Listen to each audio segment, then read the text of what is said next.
right. Oh, I got icons in the room. What we got here? We got what? Some people hanging on there. What's up, icon? So, yeah, this is not a joke, by the way. This is this is not a test of the Truck and Stuff broadcast system. This is an actual truth.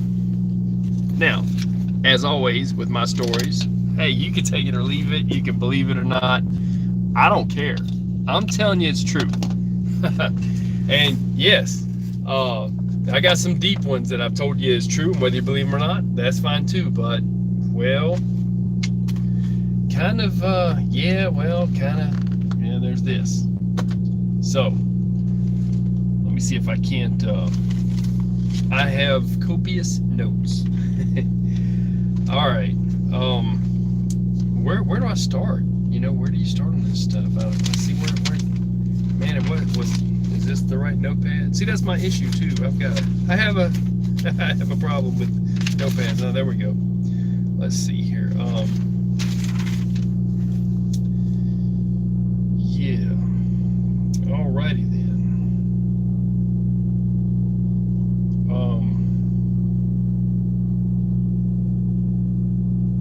Yeah, there's that, and I may have even spelled, I'm pretty sure Booth is with an E, but I could be wrong, and it doesn't matter. The truth is, the story is true. Like it or not, your history needs a little corrective measure. Maybe some whiteout would do it. How about that? I'm gonna have a burrito, and I'm gonna tell y'all a little story. And this, I'll give you a back end of this. I met a guy at a company when I had a job driving for a company, and as it so turns out, when we start talking, because I'm into history, that we traced our lineage, because I was doing some family history, and I'd already did most of mine, but he had already did his also, and a few branches got kind of close. And then, as it turns out, well, we are distant cousins. Okay? So, we became friends.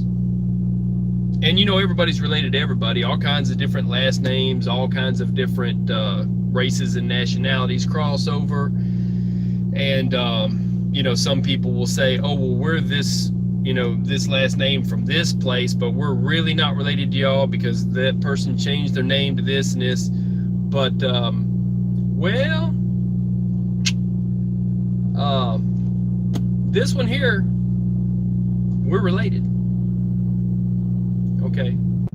Now, having said that, I'm not going to give the last name of that family line because even today, President Lincoln was a beloved president to a lot of people. Okay.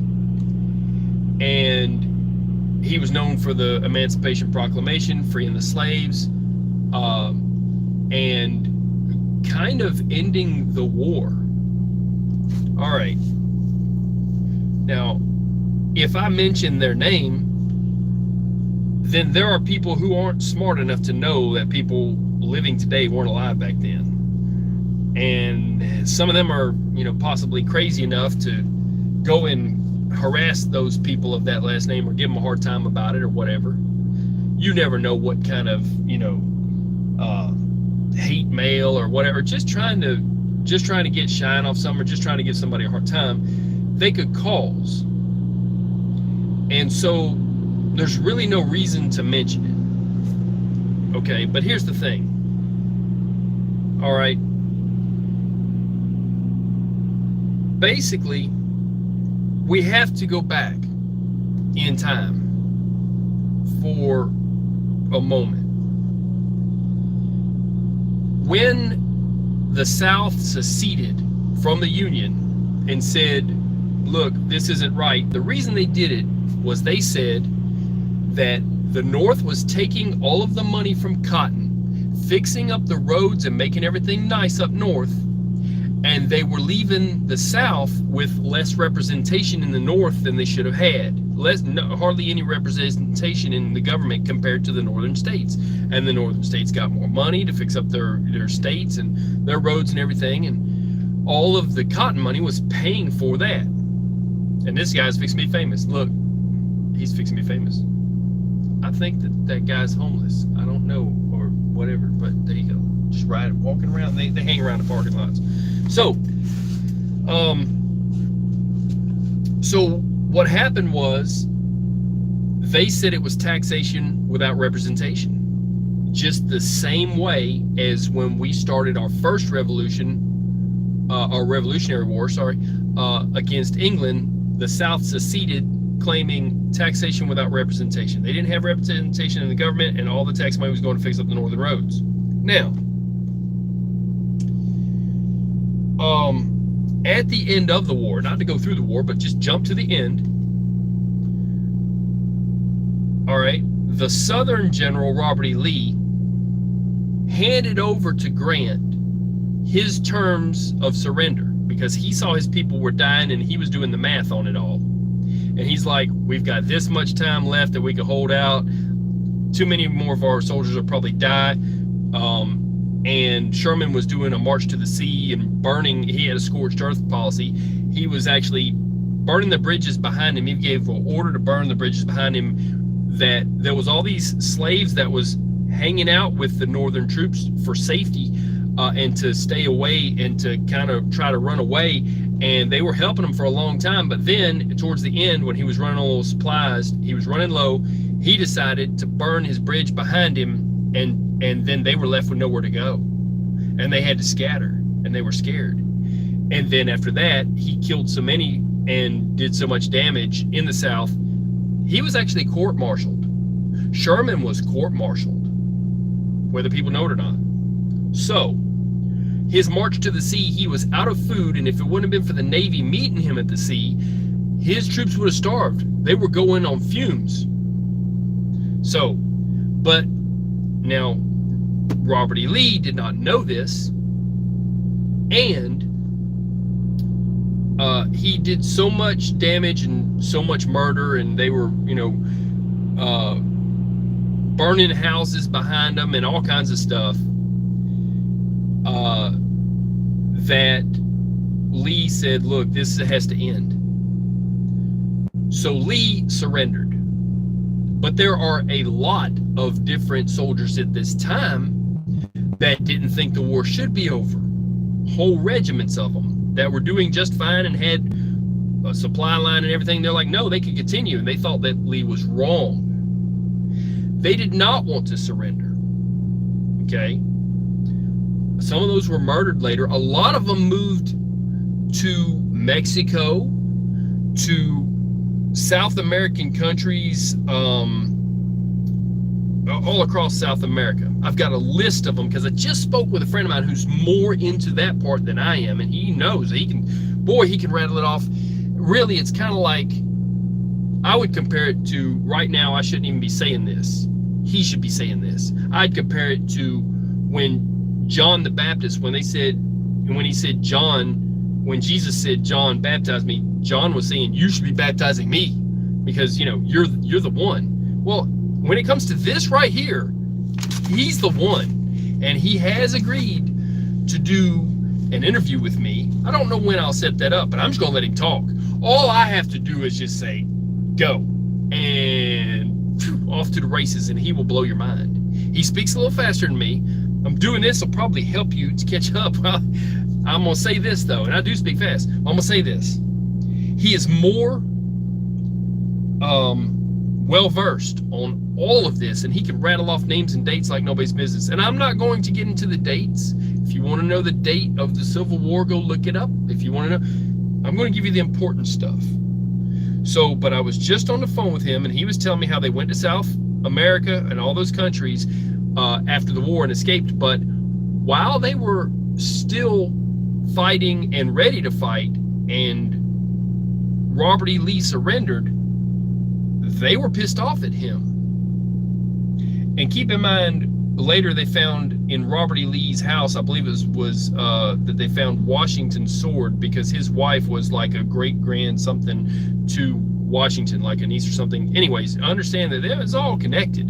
And Grant and Robert E. Lee went to, I want to say was it Annapolis? Well, it was the military school. They both went to school together and were both trained. The history has tried to make Robert E. Lee out to be just some guy that decided to, no, he was a general. So was Grant, and they went to the same school. Now, officer training school in what would be the Union Army. So, okay, before they seceded. And then Robert E. Lee took the South Side. Now, when Robert E. Lee surrendered, or at least he gave his terms of surrender, technically he didn't surrender. Technically, a couple days later, 2 other guys got together and formed up the surrender. Grant didn't want to accept his sword. He offered his sword 4 times to Grant. Grant denied all 4 times. And my friend who, like I said, my cousin, he actually even told me that that Grant went in there just dressed up as a private because he felt like he just couldn't even deal with this. Something about that they were friends in school, whatever. Okay, back to where he surrendered and other people didn't want to surrender. It is my understanding, and I could be wrong and someone correct me, I believe it's Arlington, but I'm gonna say this. The Southern soldiers that were really pissed off about Robert E. Lee surrendering buried the dead. They needed a place to bury all the dead anyhow, and they were like, okay, you surrendered and these people died for nothing, fine, we're gonna build them, we're gonna bury them. They didn't tell him, they just did it in secret, and he came home and that was his house. And when he walks his walkway, they said to get the mail or to go down the street or anything else, he would have to walk past the bodies of the dead soldiers. They buried them in his front yard. So, it's my understanding, I'm not sure if he lived there after that or if he just moved and gave it up for the burial, but it's my understanding that the house is still there and that it became Arlington Cemetery. All right, so going forward from there, the war ended. There were still some people who were in the Civil War who were still ticked off about the whole thing on the southern side and the northern side. And the southern side had some people who conspired to kill Lincoln. Now, first, they were going to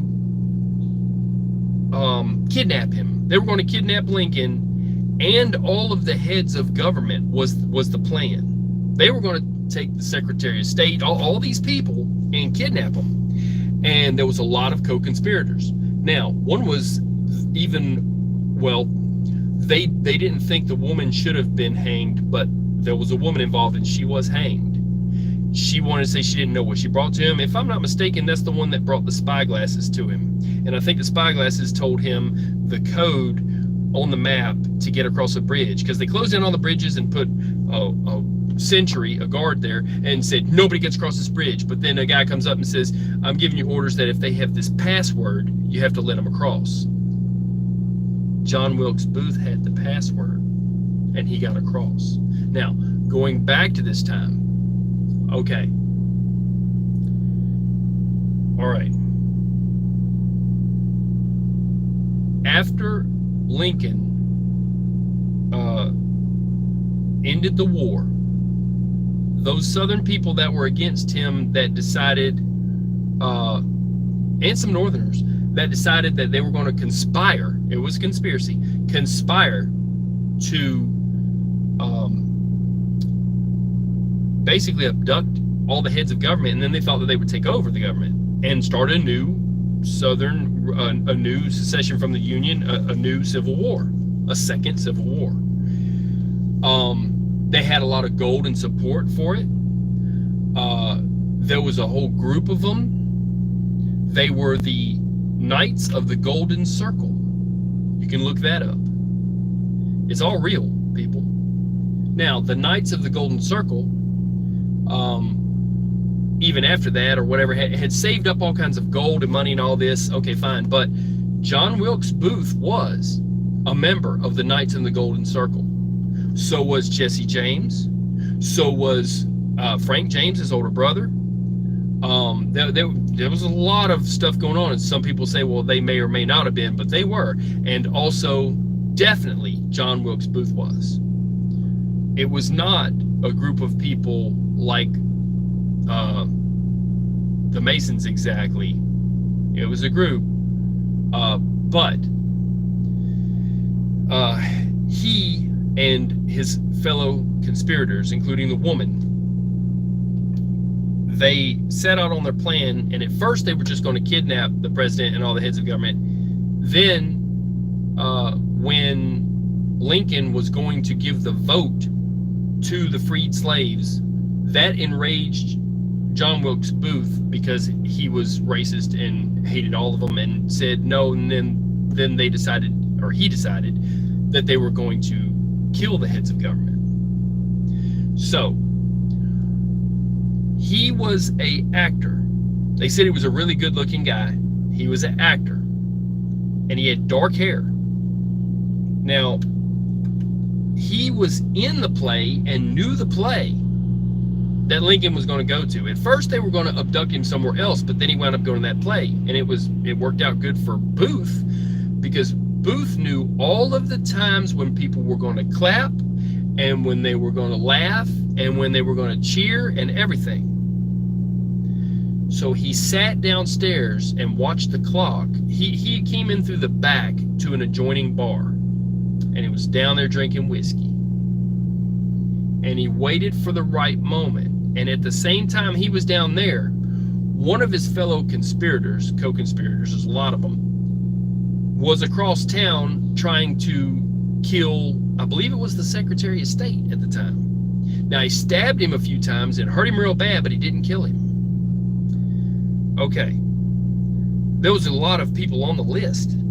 There was all this stuff going on at the same time, and he was watching the clock. When it came time, he knew they were going to start roaring up with laughter and this and that for the play. He went out the back, around the front of the theater, went in and snuck up to the president's booth. The only reason he could get up there is because he was an actor. Everybody knew him. Oh, that's John Wilkes, but let him up here. Maybe he wants to talk to the president. Who knows, right? Well, I want to say that it was the Secretary of War that was up there with him, or a general, or someone that was up there with the president. Now, John Wilkes Booth pulls out his Derringer and shot the president. Then he fights with and stabs that general or Secretary of War, whoever he was. Doesn't matter. At that point, he jumps out of this balcony booth box onto the stage itself. He proclaimed something. I forget what he said. That's not as important either. But when he fell, he broke his leg. That's very important for the identification of him later. Now, he broke his leg in several places at the bottom of his ankle and his bottom of his leg. And so he's hurt, and he limps off and runs away and gets away out of the exit. Okay. So, he has shot the bullet at the exact time everybody's roaring with laughter to help muffle the sound. Now, he goes to a doctor's house that they knew and that helped him. Another co-conspirator, later to be hanged, I believe it was, if I'm not mistaken. I think they hung him too. The reason they know for sure that this was the doctor is because John Wilkes Booth left his boot behind, and someone recognized and identified the boot that was at the doctor's house. So that was the thing that got the doctor. All right. Past that, he left there and went to another place. I believe it was like an inn, where a woman who he used to go and meet with her son, but he also talked to her. A woman was told to go and bring him a box. She didn't know anything about the conspiracy. But in the box, wrapped up in something, was these spy glasses. Now, I don't know exactly what these spy glasses did, but I think it was to read a secret message. I think the secret message was the passcode to get across the bridge. Now, you got all these sentries watching bridges all over town, and he got the spy glasses from the woman. He leaves from there. We'll just take the story a lot faster and a lot further, because later, when they rounded up all the co-conspirators, there were so many of them that the hangman, or at least the man who was wrapping the hangman's nooses, got so cramped up in his hands from wrapping so many times around with rope and setting them all up. And he thought for sure that they were going to let the woman go. So when he got to the last rope that he knew was going to be hers because she was going to be tried last or whatever, he just wrapped it around 5 times and set it up there. To his later amazement and then horror, they used the rope when they hung the woman. Now, I don't know how brutal it was, and you can look that up. I'm not going to get into that, but that's why that was that way, is because he didn't tie the rope around but 5 times. Going further from there, they said they had cornered Booth before they caught these people, or at the same time. And the guy who was running things, almost in charge of the government at the time, wanted to wrap this up in a certain way. He was killing a lot of people just out of vengeance and stuff too. So he killed a lot of people, but also they cornered one of the conspirators that was a conspirator, and Booth, in a barn. It's my understanding that they set the barn on fire. A captain of a completely different northern regiment, I believe it was a captain, and that's what I was just talking to my cousin about also. He went into the barn after Booth, is my understanding, and Booth shot him in the back of the neck with a long-barreled pistol. They later tried to say that that was Booth. I don't know if he changed clothes with him and split or what, but when the man that was his conspirator came out of the barn, he came out of the barn saying, "That's not Booth. That the one that they got that he had killed. That's not Booth. It was a red-haired guy with freckles. Not a good-looking, dark-haired man, and he was shorter." So they said, "Nope, that's John Wilkes Booth. That's what we're saying." They also had another Booth that the same man who was in charge of things killed and dumped his body, I believe it was in a river or a stream. Now that's Booth number 2. But the real Booth, the original Booth, who had his leg fixed and still had a limp, here's what happened. Why the doctor was told to lie that came and looked at the redhead guy. He was told to say it was Booth, but he turned him over, and he had recently did surgery on the back of Booth's neck and took a cyst off, some kind of a thing, and sewed him up, and there was no scar there on the back of his neck. He was redheaded with freckles, looked nothing like him, and but they said he had some kind of a crude tattoo on his hand or something that he had done when he was a child. That was all of that was bollocks. That was BS. So, all right, there's a lot to this. I'm trying to get through this, people. I hope you appreciate it. So, that was not Booth. It was redheaded guy. The other guy that they put in the river water was not Booth. That was the wrong guy. And going further from there, the actual John Wilkes Booth, he actually got away by giving the password, and he went to Ohio by way of a few other places, wound up in Ohio. He got married, and he had 1 or 2 children I believe it was 2. The way my cousin said it was 1 or 2. Okay. Going further from there, this is where it becomes a family secret.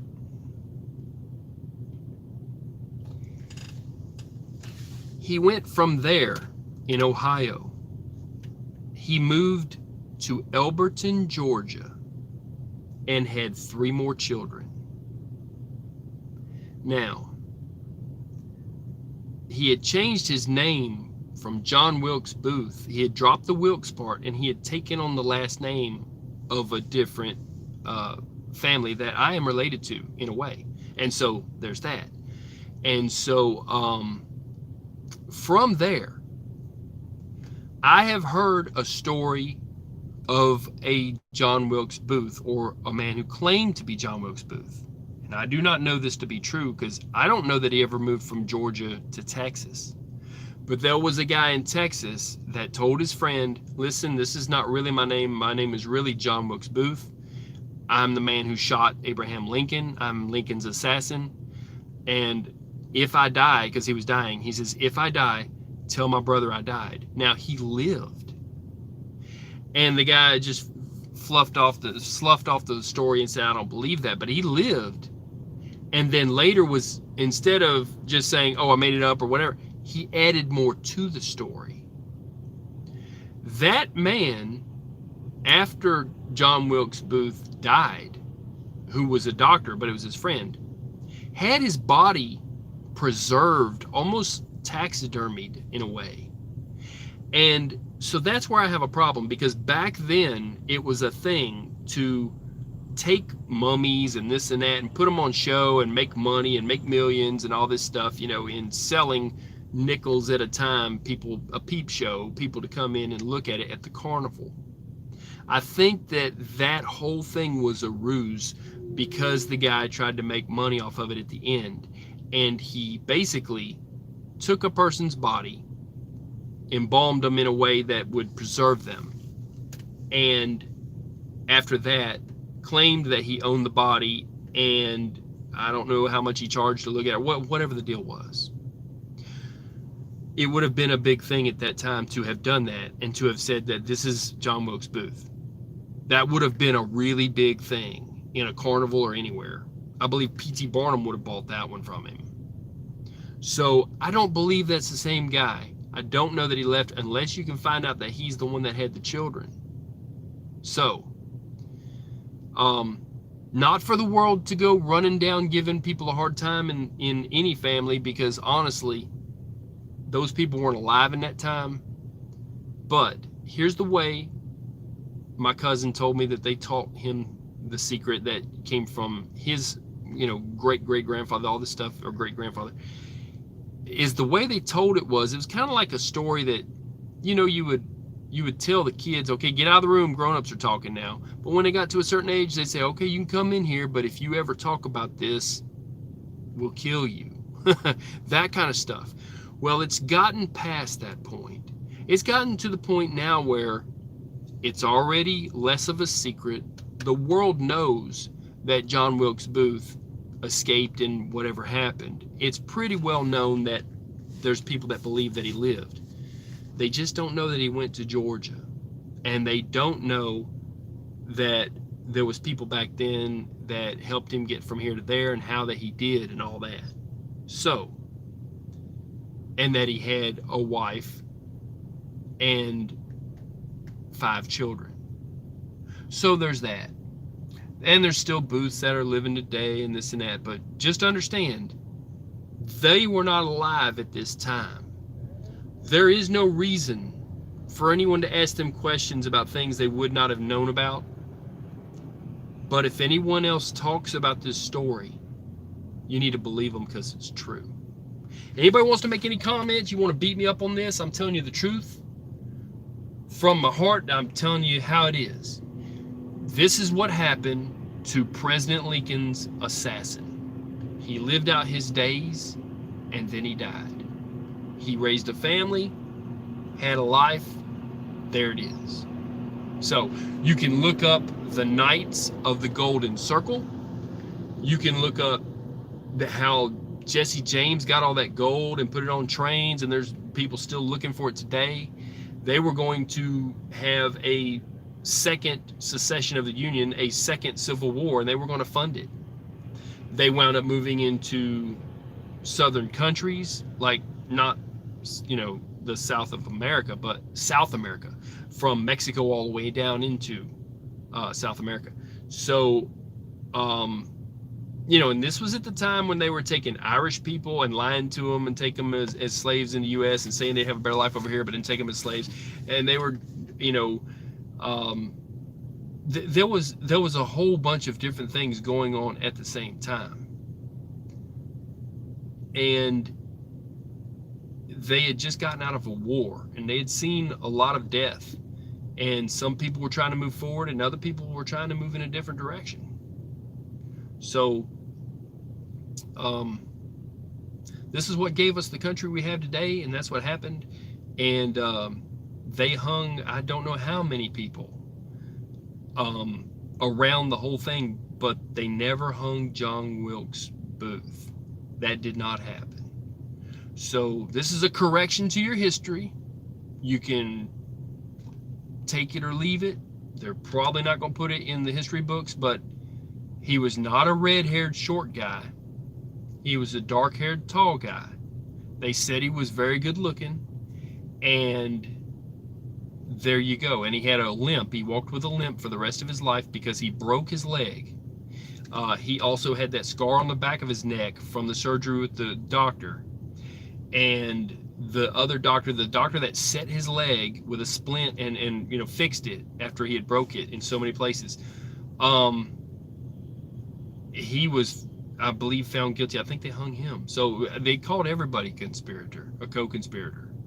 So this was a true conspiracy with a lot of people involved. A lot of people paid with their lives for it. And in your history books, they just want to say, well, John Wilkes Booth killed the president, but Lincoln freed the slaves, and look at all the things that Lincoln did and all this stuff.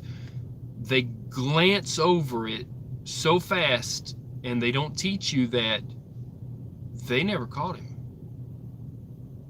So there's that. Anybody want to say anything? You go ahead. Like I said, I'm going to have a lunch here. Let's see here.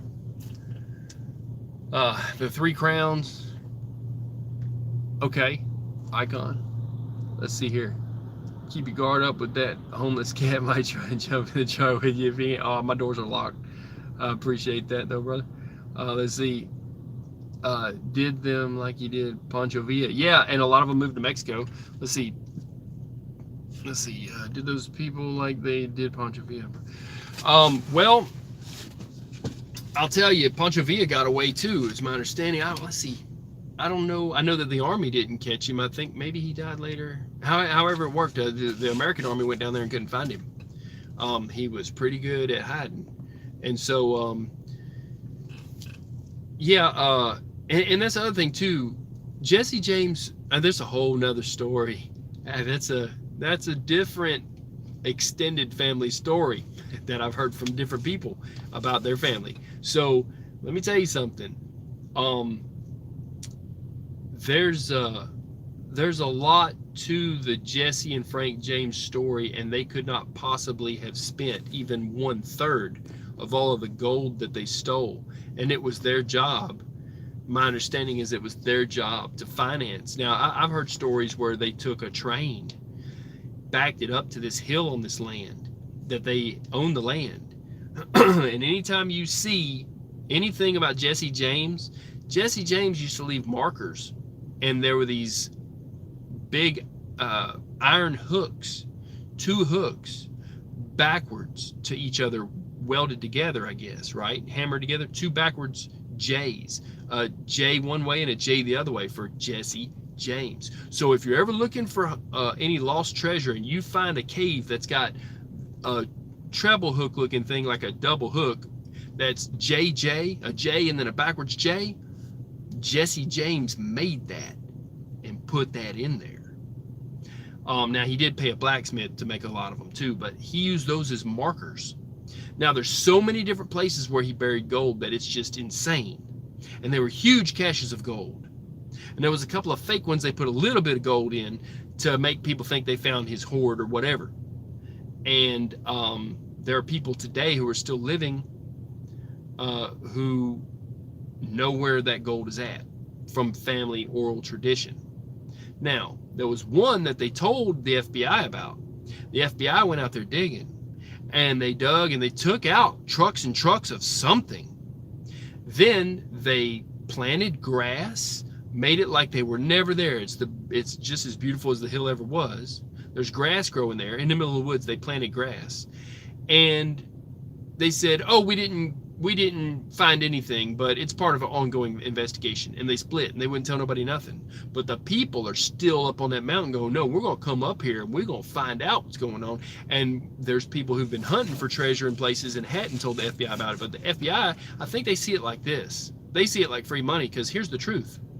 Really, it's their gold.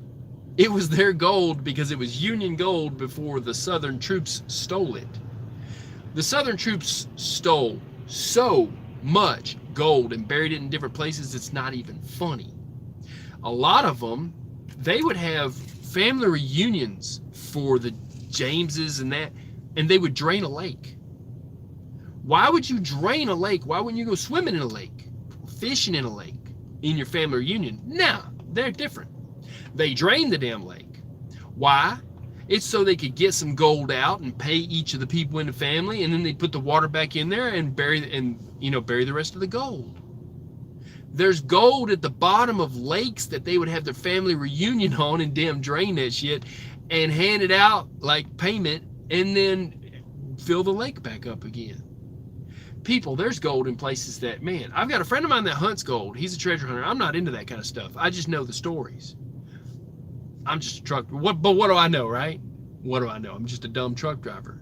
They tried to prove us dumb. They hired a bunch of people from different countries that hadn't done nothing but push, goats around and stuff, and said, oh, they'll be fine truck drivers. And they put it, and it didn't work out so well. They had accidents. And guess what? As you find out, we're skilled labor. How about that one? It takes a highly intelligent individual to keep a big truck in between lanes. These big land yachts, these cruisers we're in. So, if anybody wants to say anything, have at it. Beat me up. But this is a true family story. I can assure you it's true. And boy, howdy, if you could hear this guy talk. I'm telling you, he is a history major. I mean, like, not a major in history that took it as a major in college. I mean, he should have the rank of a major. Maybe a general. I'm telling you, people, I will interview him. And like I said, I don't want to bring up the family name that his family is under, simply because there's no reason for it, and it would bring no good and only bad to people. And there'd be reporters going down to that town looking for that family and want to talk to them, and it's retarded. I'm just going to tell you the truth.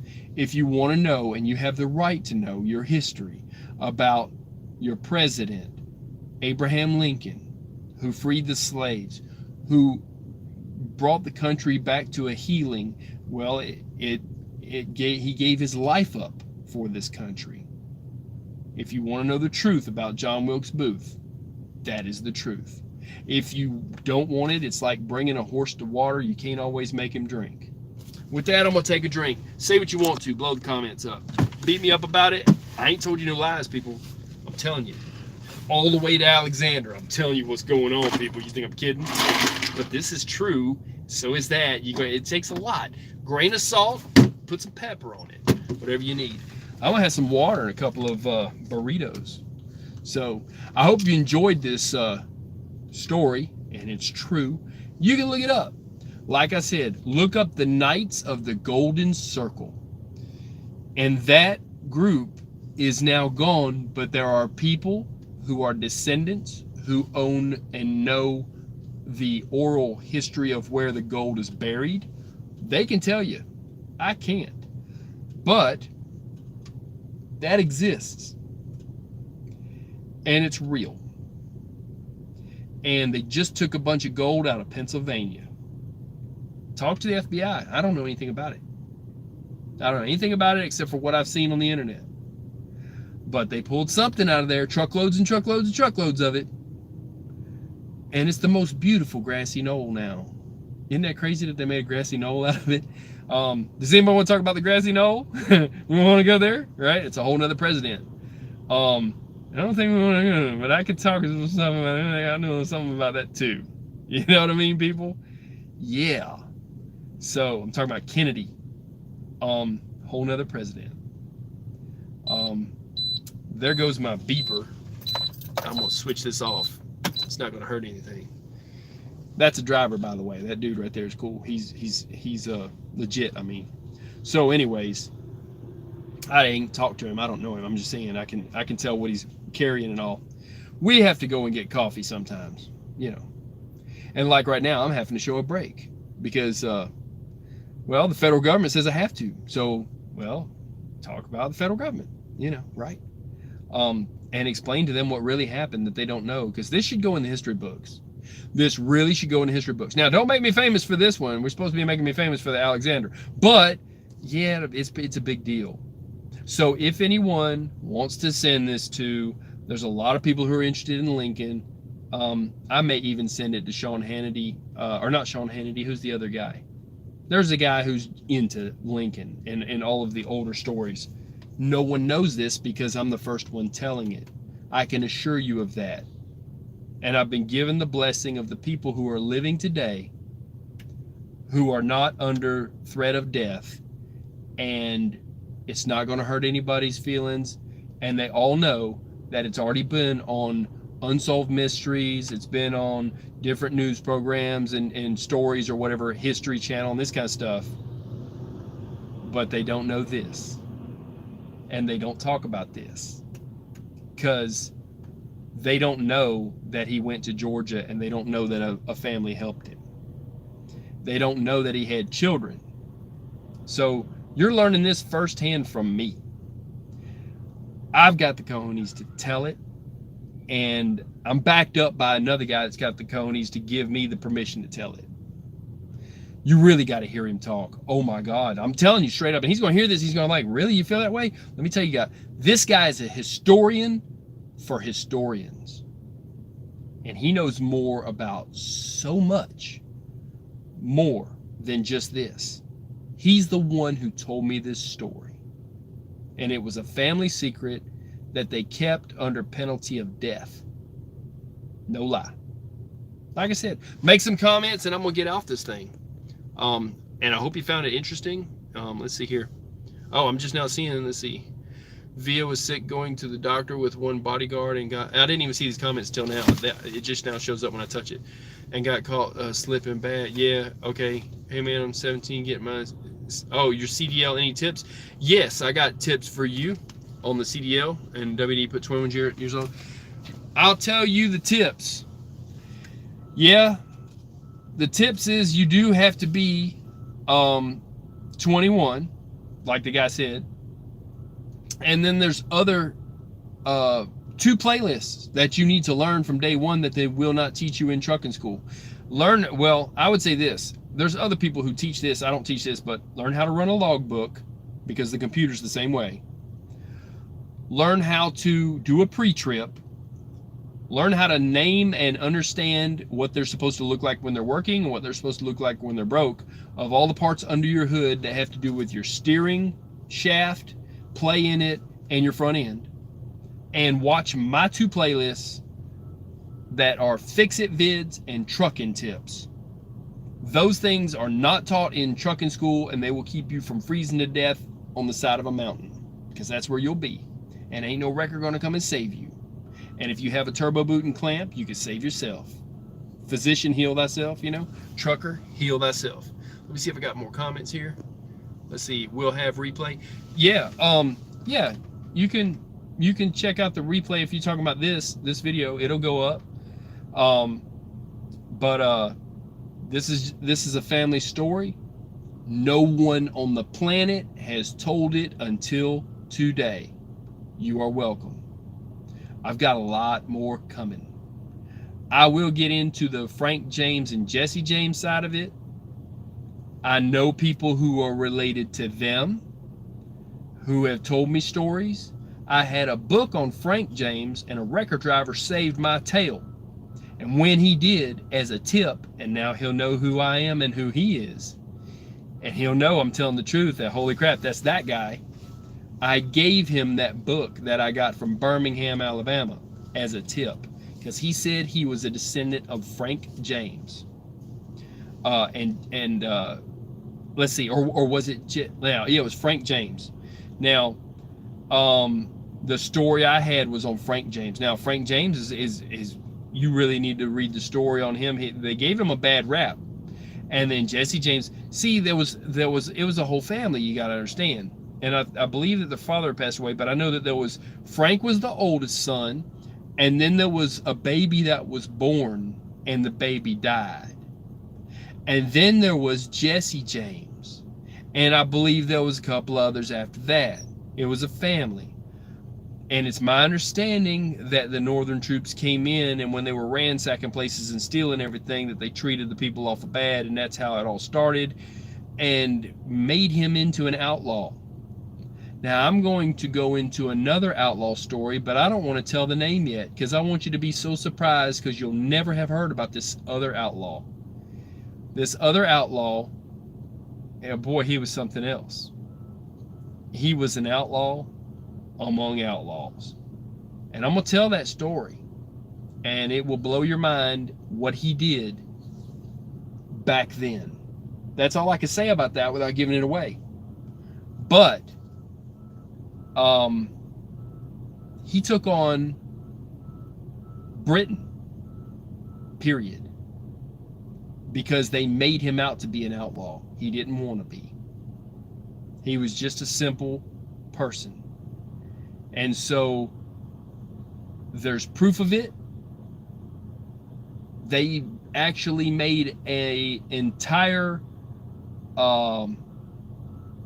museum about him because of what he did.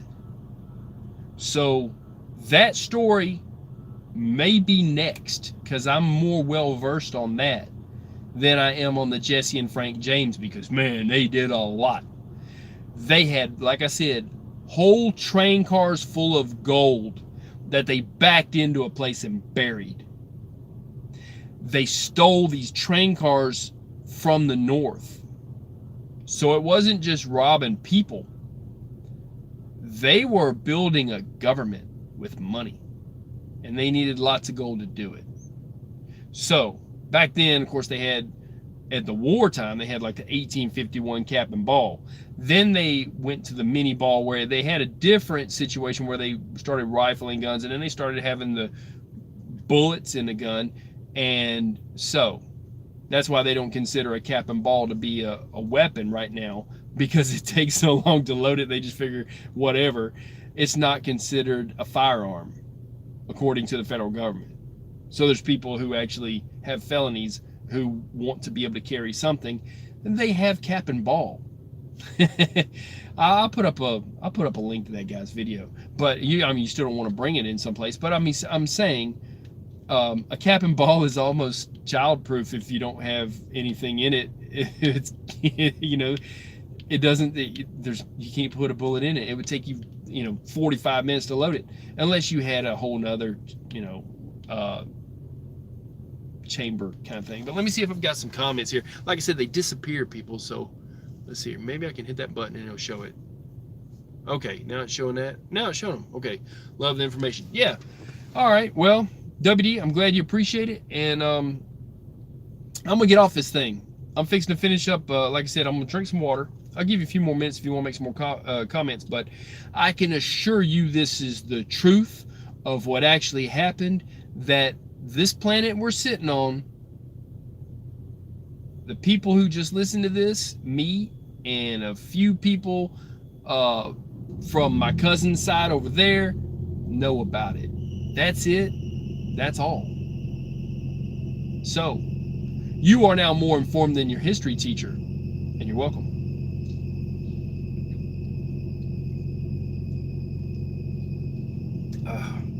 Having a Dasani water. I was drinking a bougie water, you know, those expensive ones, the dang Fiji water. You can drink just a little bit of that and it makes you so refreshed compared to drinking a whole bottle of the Nestle water that just goes right through you. It's weird. The Fiji water, you gotta try that, people. It's good stuff. I ain't lied to you about that either. So, I know this is a little hard to swallow, the things I say, but look, it's just as real as the sun comes up. And there's a lot more to this. I am barely glancing over it. I'm not giving you dates and times. You can go look all that stuff up. I'm just telling you how it happened. And, you know, there's that. I can put up links, though. I'll put up a link to a couple of the videos that I found that talk about the guy in Texas, that I don't know if that's the same guy or not. Because unless there's proof that he moved from Alberton, Georgia, out there, and he would have had to taken his family with him, I don't think it's him. I think that doctor made that story up just to make money off that guy's body and to try to, like, make a P.T. Barnum event kind of thing. That's what I think. And I do not know where they buried John Wilkes Booth. But I got some people working on it. So, how about that? If that helps you any. No lie. They might get to the bottom of that one. But anyhow, so people live, people die, they have stories about themselves, and other people's tell them, and I'm just telling this one. I hope you liked it. And I will be doing one on that outlaw, and then there's another one, the Native American outlaw. I'll tell you his name, and you can look up all the fake stories, and then I'll tell you one that a Lumbee Indian woman gave to me, who's an older woman who works in a gas station that also has fuel pumps in Lumberton, North Carolina. Now, they told me the truth. Knowing that I'm Cherokee, they wanted me to know it. So, that is the story of Henry Lowry. You can spell it L-O-W-R-E-Y or L-O-W-R-Y. Different people in that family have changed the name and spelled it both ways. It doesn't even matter. Look it up both ways and you'll find out all the stories, but a lot of them are fake. The picture they put up is not of him. It's of his half Lumbee Indian grandson, not him. There are no pictures of him. There was one. I think some of the family that side, they still have that. However, he stole his own ransom. He was the Jesse James of the Native Americans, and he stole, they want to say it was less, it was closer to about $1 million back then in their money. So there was not just that money, it was more money in that same safe. And yeah, he stole his own ransom. They were trying to kill him. They were trying to take him as slaves because they considered back then the Native Americans, they made it a law, said that all the Native Americans were considered to be non-white and could be taken as slaves, and they were trying to build a fort, and he helped the northern soldiers make it through the swamp to get to the southern soldiers. And they didn't like that, and everybody they sent after him to kill him, he killed them instead. And he had a band of people. One of his soldiers, if you would say, was a black man who was tired of the shit going on up there. Another one was his, let's see, was it his cousin? There was quite a few of them. It was a merry band of misfits that decided they had had enough, because he had to watch them kill his father and his brother, and maybe his mother. I know his father and his brother. I believe that's how that went.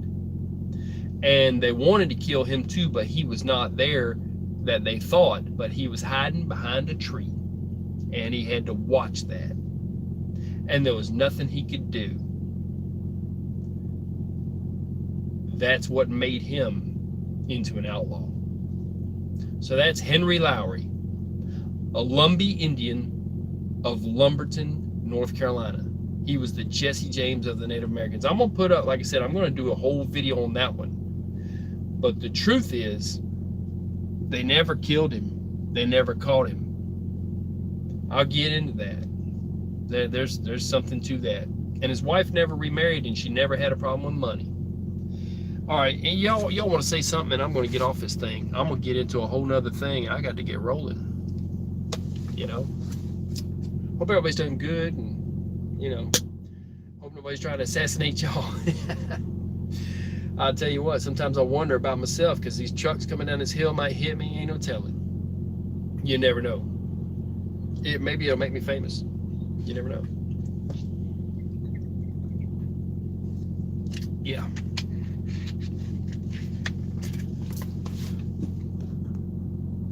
Let's see here.